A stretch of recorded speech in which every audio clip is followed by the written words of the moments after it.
Dear students, तो ninth class की 2025 की कंप्यूटर की न्यू बुक जो आई है ये हमने स्टार्ट की हुई है स्टूडेंट्स। तमाम चैप्टर्स की हम लेक्चर सीरीज़ भी स्टार्ट कर चुके हैं, जिसमें आपको हर टॉपिक के अलग से सेपरेट लेक्चर्स भी मिल जाएंगे और एक्सरसाइजेस का सोल्यूशन भी हम कर रहे हैं। चैप्टर 1 का हम कंप्लीट कर चुके हैं। चैप्टर 2 के मैंने लॉन्ग क्वेश्चन क्योंकि सोल्व करने वाले थे वो पहले करवा दिए थे और शॉर्ट क्वेश्चन रह गए थे, और आज के इस लेक्चर में हम इसको करेंगे। यहाँ पे एक और इम्पोर्टेंट बात स्टूडेंट्स, आपके सब्जेक्ट से रिलेटेड और आपके पूरे नाइन्थ क्लास के न्यू सिलेबस से रिलेटेड बहुत ही इंपॉर्टेंट बात जो आपको बताना ज़रूरी है। ये बात क्या है, बहुत ही फ़ायदेमंद है आपके लिए। देखिए स्टूडेंट्स, जैसा कि सिलेबस चेंज हुआ है ना, तो हम तमाम सब्जेक्ट्स के लेक्चर्स जो हैं वो अपलोड कर रहे हैं। डिफरेंट टीचर्स भी पढ़ा रहे हैं, सेपरेट जो है वो प्ले लिस्ट भी बनी हुई है, तो आप उन तमाम से भी फ़ायदा उठा सकते हैं। जिस सब्जेक्ट कंप्यूटर है, अभी तो कंप्यूटर पढ़ रहे हैं ना, मैथ के लेक्चर्स भी अवेलेबल हैं। चैप्टर 1 से 7 तक कर चुके हैं, इंशाल्लाह चैप्टर 8 आगे हम स्टार्ट करने वाले हैं। Urdu, English, physics, chemistry, bio के भी 3 चैप्टर्स हो चुके हैं, तो तमाम से आप फ़ायदा उठा सकते हैं। तो अभी हम इसको स्टार्ट करते हैं स्टूडेंट्स। पहला क्वेश्चन क्या है, what is the primary purpose of the ASCII encoding scheme. ASCII encoding scheme का प्राइमरी पर्पस क्या है, इसका क्या मकसद है। आस्की इज़ एन एक्रोनिम, इसका मतलब क्या होता है, ये एक ऐसा वर्ड है एक्रोनिम जो कि यूज़ किया जाता है किसी भी एब्रीवेशन के लिए। आस्की के लिए यूज़ किया गया, नासा के लिए यूज़ करते हैं, इस तरह का वर्ड होता है किसी भी चीज़ की एब्रीवेशन। जैसे stands for, ASCII stands for क्या है, American standard code for information interchange. ये जो पूरा आस्की का वर्ड है ना, इसकी ये एब्रीवेशन है, ये आपने वैसे भी याद करनी है, पूछी जा सकती है। It is a character in coding standard adopted for representing in devices. ये एक ऐसा करैक्टर है इन कोडिंग का जिसको कंप्यूटर सिस्टम के अंदर अडोप्ट किया जाता है। कंप्यूटर सिस्टम जो है वो इसके हिसाब से चलता है, such as computer and similar system. Computer के अलावा और भी सिस्टम्स में इसकी कोडिंग की जाती है। जैसे देखें ना, अब कंप्यूटर पे हम लिखते हैं, कोई भी एक प्रोग्राम लिखते हैं तो वो रन हो जाता है। इनकोडिंग करते हैं ना तो उसका सोल्यूशन मिल जाता है, यानी कि हम इनपुट देते हैं, बदले में हमें आउटपुट मिल जाती है। कैलकुलेटर पे हम 2 × 2 जितनी मर्जी वैल्यू लिख देना, वो हमें एक एग्जैक्ट आंसर दे देता है। उसके पीछे इनकोडिंग की गई होती है। इन तमाम डिवाइसेस के अंदर आस्की इनकोडिंग को यूज़ किया जाता है। And similar system that use text, alphabet भी हो सकते हैं, नंबर भी हो सकते हैं, सिंबल्स भी हो सकते हैं, जो भी कोड हो वो 0 और 127 के दरमियान ही होगा। तो ये इस क्वेश्चन का आंसर आपने इसको देखना है और इसको अच्छी तरह से प्रिपेयर कर लेना है। इसके बाद देखें स्टूडेंट्स, क्वेश्चन नंबर 2 है, explain the difference between ASCII and Unicode. ASCII और यूनिकोड में क्या डिफरेंस है। तो पहले तो इनका एक स्मॉल सा डिफरेंस मैंने लिखा है, आगे मैंने लाइन लगा के ना दोनों को सही अच्छी तरह डिफरेंस भी बताया है। देखें आस्की क्या है, अमेरिकन, यहाँ पे ये स्लैश है, ये नहीं है ना, मतलब ए के बाद आपने एम करना है। American standard code for information interchange है। यूनिकोड क्या है, 2 करैक्टर्स इन कोडिंग स्टैंडर्ड्स हैं use to represent text in computer. Computer में जो टेक्स्ट होता है ना, उसको जो किया जाता है वो यूनिकोड में किया जाता है। और आस्की क्या है, American standard code information interchange है। अब इनका डिफरेंस देखें, मेन जो डिफरेंस है वो 4 पॉइंट्स में यहाँ पर लिखा है। तो पहला पॉइंट इसका देखेंगे, फिर हम इसका पहला पॉइंट देखेंगे। डेवलप इन 1960s, ये 1960s में डेवलप हुआ। डेवलप इन द 1990s में, यानी ये पहले डेवलप हुआ आस्की, यूनिकोड बाद में हुआ। यूज़ 7 बिट बाइनरी कोड, इसमें 7 बिट बाइनरी कोड यूज़ किया जाता है 0 से 127 तक। एंड लिमिटेड, और इसकी लिमिट कहाँ तक होती है, 128 यूनिक करेक्टर्स होते हैं। इंक्लूडिंग, अब वो करेक्टर्स कैसे कैसे हो सकते हैं, अपर केस, लोअर केस हो सकते हैं, लेटर्स हो सकते हैं, डिजिट्स हो सकते हैं 0 से 9 तक। उसमें पंचुएशन मार्क्स हो सकती है, जैसे ये ना कोमा, स्लैश, डिफरेंट पंचुएशंस होती हैं, वो हो सकती हैं। अब इसका हम दूसरा पॉइंट देखते हैं, यूनिकोड में क्या है, compatible with ASCII as the first 128 Unicode characters match the ASCII character set। इसके पहले देखें, इसमें भी इसकी लिमिट 128 तक होती है, लेकिन इसके करेक्टर 0 से 127, और इसके भी जो करेक्टर्स हैं वो इसी से मैच करते हैं, 128 होती हैं। ये बताया गया बेसिक डिफरेंस। अब इसके बाद देखें स्टूडेंट्स, तीसरा जो मेन डिफरेंस इनके अंदर है वो कहते हैं initially used for tally printers and early computers. इसको सबसे पहले जो यूज़ किया जाता था वो टैली प्रिंटर्स और अर्ली कंप्यूटर्स में किया जाता था, जबकि इसको use is variable length in coding, इसमें जो कोडिंग होती है वो UTF-8, UTF-16, UTF-32 में की जाती थी। चौथा जो डिफरेंस इनके दरमियान है वो ये है, does not support non English language. Non English, जो इंग्लिश लैंग्वेज नहीं है ना, सिर्फ इंग्लिश लैंग्वेज को ये सपोर्ट करता है और किसी लैंग्वेज को सपोर्ट नहीं करता। कौन, आस्की। आप दूसरा देखें, Unicode design to support languages from around the world. दुनिया में जितनी भी लैंग्वेजेस हैं ना, इंग्लिश के अलावा अरबी है, फ़ारसी है, किसी की पर्शियन है, तुर्किश है, जितनी भी लैंग्वेजेस हैं तमाम लैंग्वेजेस को ये सपोर्ट करता है, बट आस्की सिर्फ इंग्लिश लैंग्वेज को सपोर्ट करता है। नेक्स्ट है स्टूडेंट्स क्वेश्चन नंबर 3। अब इसमें देखें शॉर्ट क्वेश्चन नंबर 3 क्या कहा गया है, how does Unicode handle characters from different languages. यही हमने बात की ना कि यूनिकोड में तो डिफरेंट लैंग्वेजेस होती हैं, तो ये कैसे उनके करैक्टर्स को हैंडल करता है, ये पूछा गया है। अब इसका आंसर यहाँ पे आपने ये वाला करना है जो मैंने लिखा है, Unicode is an attempt at mapping all graphic characters used in any of the world writing system. ये एक ऐसा मैप सिस्टम बनाया गया है जो कि दुनिया के जितने भी राइटिंग सिस्टम है उन तमाम को ये अटेम्प्ट कर लेता है। Unlike ASCII which is limited to 7 bits, इसमें 7 बिट्स हो सकती हैं and can represent only 128 characters. वही जो डिफरेंस हमने बात की कि इसके अंदर 128 करैक्टर्स होते हैं, Unicode can represent over 1,000,000 characters. और ये वो बात बेसिकली बता रहा है कि आस्की के अंदर सिर्फ 128 7 बिट्स करैक्टर्स हो सकते हैं, but Unicode can represent over 1,000,000 of characters. इसके अंदर लाखों मिलियंस तक करैक्टर्स हो सकते हैं, बहुत ज़्यादा, through different forms of encoding. और इसकी इनकोडिंग सिस्टम एक बहुत बड़ा वसी सिस्टम होता है जिसमें मिलियंस करैक्टर्स हो सकते हैं, सच एज UTF-8, ये इसके मशहूर कोडिंग सिस्टम है। UTF-16, UTF-32। UTF is an acronym that stands for, देखिए एक्रोनम हमेशा स्टैंड्स फॉर किसी भी चीज़ की एब्रीविएशन के लिए यूज़ होता है।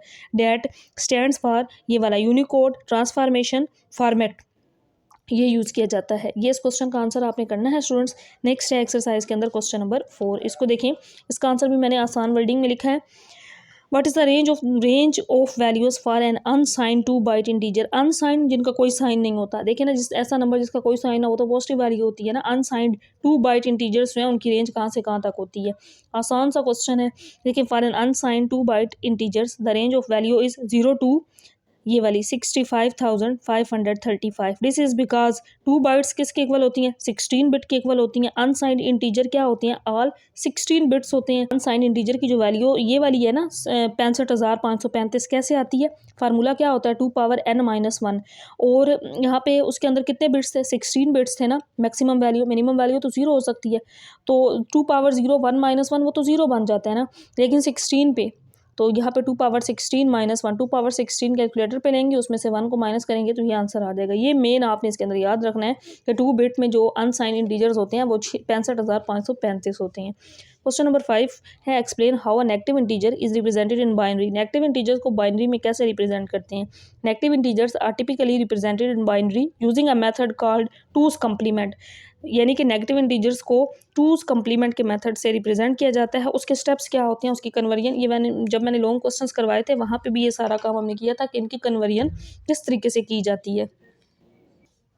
तो यानी कि टूज कम्प्लीमेंट मेथड होता है और वो मेथड किस तरह इंप्लीमेंट करते हैं क्वेश्चंस पे, अब उसके सारे स्टेप्स हैं। पहला स्टेप क्या होता है, determine the bit length, for example 8 bit या 16 bits to represent the number. यानी कि नंबर को सबसे पहले बिट्स के अंदर रिप्रेजेंट किया जाता है, देखा जाता है कि वो नंबर 8 बिट का है या 16 बिट का है। Find the positive version in binary, तो फिर उसका पॉजिटिव वर्जन बनाया जाता है, नंबर को पॉजिटिव में कन्वर्ट किया जाता है, उसको इन्वर्ट कर दिया जाता है पॉजिटिव में करने के लिए, यानी कि उसका साइन चेंज किया जाता है। इसके बाद है तीसरा, invert all the bits change 0 to 1 and 1 to 0। Invert किया जाता है बिट को, अगर 0 हो तो उसको 1 में चेंज किया जाता है, अगर 1 हो तो उसको 0 में चेंज कर देते हैं। This step is called the one's complement, इस स्टेप को वंस कम्प्लीमेंट कहते हैं। चौथा स्टेप, उसके अंदर ऐड 1 किया जाता है to the result of the one's complement to get the two's complement representation. अब स्टूडेंट्स मैंने यहाँ पे इस शॉर्ट क्वेश्चन का आंसर तमाम स्टेप्स के साथ बता दिया है। बाकी ये है कि अगर आपको लगे इसकी नहीं समझ आई, मतलब आपने ये याद कैसे करना है, तो आपने लॉन्ग क्वेश्चन एक्सरसाइज का मैं आपको नंबर बताती हूँ। देखिए स्टूडेंट्स, एक्सरसाइज मैंने सोल्यूशन अपलोड किए हुए हैं, तो आप दूसरी वीडियो जिसमें लॉन्ग क्वेश्चन का सोल्यूशन होगा ना उसको ज़रूर देखिएगा। Convert the following numbers to 4 bit binary and add them. 7 और ये एक -4 एक नेगेटिव नंबर है, इसको हमने 4 बिट बाइनरी में चेंज किया था और ये टूज कम्प्लीमेंट मेथड को यूज़ करते हुए सारे स्टेप्स किए थे। सबसे पहले उसकी बिट्स देखी थी, फिर उसको हमने उसकी यानी कि बाइनरी नंबर में कन्वर्ट किया था, एक पॉजिटिव बाइनरी नंबर में, फिर उसके बाद उसको इन्वर्ट किया था, उसके अगर 0 है तो 1 में चेंज किया था, 1 को 0 में, फिर उसके बाद उसमें 1 ऐड करके किया था। इस क्वेश्चन का सोल्यूशन देखिएगा, आपको ये सारे स्टेप्स इजीली याद हो जाएंगे। और नेक्स्ट है question number 6, what is the benefit of using unsigned integer. Unsigned integer जिनके साथ कोई साइन नहीं होता, उनका बेनिफिट क्या है, उससे फ़ायदा क्या होता है। देखिए ना, अगर नेगेटिव साइन आ गया ना उस पर तो टूज कम्प्लीमेंट मेथड लगाना पड़ेगा, वो एक लंबा प्रोसेस हो जाता है, उसके स्टेप्स आपने सारे प्रीवियस क्वेश्चन में देखे। लेकिन अगर एक पॉजिटिव आ जाए तो ज़ाहिर है फ़ायदेमंद है, उसमें तो हमें वो इन्वर्ट करना, ऐड करना, टूज कम्प्लीमेंट वाले मेथड में जाना ही नहीं पड़ता, सिंपली वो ईजिली हल हो जाता है। तो क्या इसका फ़ायदा होता है, unsigned integers do not need a sign bit, यानी कि उनको कोई साइन बिट में कन्वर्ट करने की ज़रूरत नहीं होती। They can represent larger positive number compare to sign integers of the same bit size. उसी सेम बिट साइज में इजीली कन्वर्ट हो जाते हैं, हमें उनके साइन चेंज करने की ज़रूरत नहीं पड़ती। Using unsign integers can provide benefits in term of range, precision, performance, efficiency, code clarity and safety making them a suitable choice for various applications. तो इस तरह क्या होता है कि हमें हमारी एक्यूरेसी होती है क्वेश्चन के अंदर, एफिशिएंसी एक मौसर अंदाज में काम हो जाता है, परफॉर्मेंस उसकी अच्छी होती है। तो ऐसे नंबर को कंप्यूटर सिस्टम के जब कोडिंग की जाती है तो उसमें एक फ़ायदा होता है, उसमें कोई हमें ज़्यादा वर्किंग नहीं करनी पड़ती। अब इसके बाद देखिए question 7, how does the number of the bits affect the range of the integer value. Range जो है वो क्या किसी नंबर की बिट को इफेक्ट करती है? इसका आंसर ये होगा, the number of bits determines the range of values. The range, ये बताया है कि रेंज किस पर डिपेंड करती है। The range depends on whether the integer is sine और अनसाइन। रेंज डिपेंड करती है कि वो इंटीजर नेगेटिव है या पॉजिटिव है, उसके साथ कोई साइन है या नहीं। फॉर साइन इंटीजर्स, ऐसे इंटीजर्स जिनके साथ कोई ना कोई साइन होता है, नेगेटिव हो सकता है, कोई साइन हो सकता है। अनसाइन का मतलब तो पॉजिटिव ही है, साइन का मतलब नेगेटिव है। One bit use to represent sign, 0 positive, 1 for negative. तो 0 पॉजिटिव को रिप्रेजेंट करता है, 1 नेगेटिव को रिप्रेजेंट करता है, यानी कि वो चेंज हो जाता है ना, इन्वर्ट हो जाता है, 0 1 में चेंज हो जाता है, 1 फिर 0 में। Remaining bits represents the magnitude, बाकी जो बिट्स बचती हैं ना वो उसके मैग्नीट्यूड को रिप्रेजेंट करती हैं। जैसे कोई नंबर है ना, आप उसको कन्वर्ट करते हैं, एक्सरसाइज में मैंने ये इस तरह के क्वेश्चंस भी करवाए हैं, और हमें 4 बिट बाइनरी में नंबर चाहिए। जैसे अगर मैं अभी आपके सामने इसको कन्वर्ट करूँ ना, ये देखें 2, सॉरी मैं ले लेती हूँ, मैं 3 ले लेती हूँ, मैं इसको कन्वर्ट करती हूँ 2 बिट बाइनरी में मुझे 2 पे करना पड़ेगा, 2 1 ज़ा 2, बाकी 1 बचा, यहाँ आंसर 1 आ गया, 1 1 आ गया ना, ये आ गया। बट मुझे चाहिए 4 बिट बाइनरी, तो मैं इजाफी 2 ज़ीरोज़ लगा लूँगी 4 बिट बाइनरी बनाने के लिए। यही बात वो यहाँ पे कहा है, for unsigned integers all bits represents the magnitude. हमें ये देखना पड़ता है कि हमने 4 बिट में करना है, 7 बिट में करना है, तो उस नंबर के उतने ही मैग्नीट्यूड पूरा करना पड़ता है। क्वेश्चन नंबर 8 है, why are whole numbers commonly used in computing for quantities that can not be negative. Whole numbers जो हैं वो क्या नेगेटिव नहीं होते? Used in computing for quantities, किन क्वांटिटीज के लिए? That can not be negative, जो कि नेगेटिव नहीं हो सकती। In computing whole numbers are often used to represent quantities. Whole numbers को क्वांटिटीज को रिप्रेजेंट करने के लिए कंप्यूटर में यूज़ किया जाता है। Date can not be negative, जो कि कभी भी नेगेटिव नहीं हो सकती। एग्जाम्पल क्या है? Include the number of students in a school में तलबा की तादाद। A person age in years, एक शख्स की यानी कि साल की जो उम्र है वो। एंड ग्रेड्स, किसी भी चीज़ के ग्रेड हो सकते हैं, ए ग्रेड बी, इस तरह करके। Provided there are no negative figures, इनमें कोई भी नेगेटिव फिगर नहीं हो सकता। Such as credit point balances, जो हमारे बैलेंस होते हैं वो भी एक पॉजिटिव नंबर होते हैं, जो कि एटीएम कार्ड्स वगैरह होते हैं उनके अंदर जो अमाउंट होती है वो पॉजिटिव साइन के साथ होती है, नेगेटिव के साथ नहीं हो सकती। Using whole numbers unsigned integers for quantities that can not be negative is practical, logical and conventional choice in computing. इसके बाद है स्टूडेंट्स क्वेश्चन 9, इसका आंसर आपने करना है, what is the range of the floating point number calculated for single precision. Single precision की जो floating range है वो कितनी होती है? इन दिस स्टैंडर्ड 4 बाइट्स और 32 बिट्स। 4 बाइट्स के अंदर कितनी बिट्स होती हैं? 32 बिट्स होती हैं। Are assigned where the first bit is the sign bit, अगर फर्स्ट बिट साइन बिट हो, and the next 8 bits for the exponent, बाकी को पावर में लिखा जाता है। And the remaining 23 bits for the mantissa, और बाकी जो बिट्स होती हैं ना वो मैंटीसा कहलाती हैं। ये फार्मूला हमने टॉपिक में पूरा डिटेल से समझा हुआ भी है। लास्ट क्वेश्चन है, why is it important to understand the limitations of floating point representation in scientific computing. इसकी लिमिटेशंस क्या है? Understanding the limitations of floating point representation is essential in scientific computing. ये कंप्यूटर के लिए बहुत ज़्यादा ज़रूरी है, साइंटिफिक कंप्यूटर में इनको देखना बहुत ज़रूरी है। Because it can be significantly, ये TLY है, इम्पैक्ट द एक्यूरेसी, क्योंकि वो हमें किसी भी सिस्टम के सिग्निफिकेंट यानी कि उसकी अहमियत बताती है, उसकी एक्यूरेसी, उसकी रिलायबिलिटी, उसकी एफिशिएंसी ऑफ न्यूमेरिकल सोल्यूशन, उनके न्यूमेरिकल साइमल्टेनियस एंड एनालिसिस, उसके जो साइमल्टेनियसली उस पर जो लगातार जो वर्क किया जा रहा होता है उसका जो एनालिसिस होता है उसको एक अच्छा मौसर अंदाज में परफेक्ट बनाती है।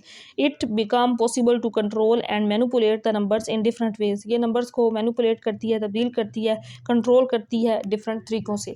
तो ये हमारे यहाँ पे शॉर्ट क्वेश्चंस का सॉल्यूशन कंप्लीट हो गया है स्टूडेंट्स, और लॉन्ग क्वेश्चंस हम इससे पहले ही सॉल्व कर चुके हैं, और चैप्टर 3 की एक्सरसाइज का सॉल्यूशन भी वो भी मैं उसमें कंप्लीट करवा चुकी हूँ, वो भी आप देख सकते हैं। ये शॉर्ट क्वेश्चंस रहते थे तो ये भी मैंने कंप्लीट करवा दिए हैं। अल्लाह हाफिज़। बाकी इस तरह के तमाम लेक्चर्स टॉपिक वाइज भी अवेलेबल हैं, उनसे भी आप फ़ायदा उठा सकते हैं, तमाम टॉपिक समझ सकते हैं। तो फिर एक्सरसाइज करेंगे, फिर सारी चीज़ें आपके लिए आसान होंगी, क्लियर समझ आ जाएंगी आपको। अल्लाह हाफिज़ स्टूडेंट्स।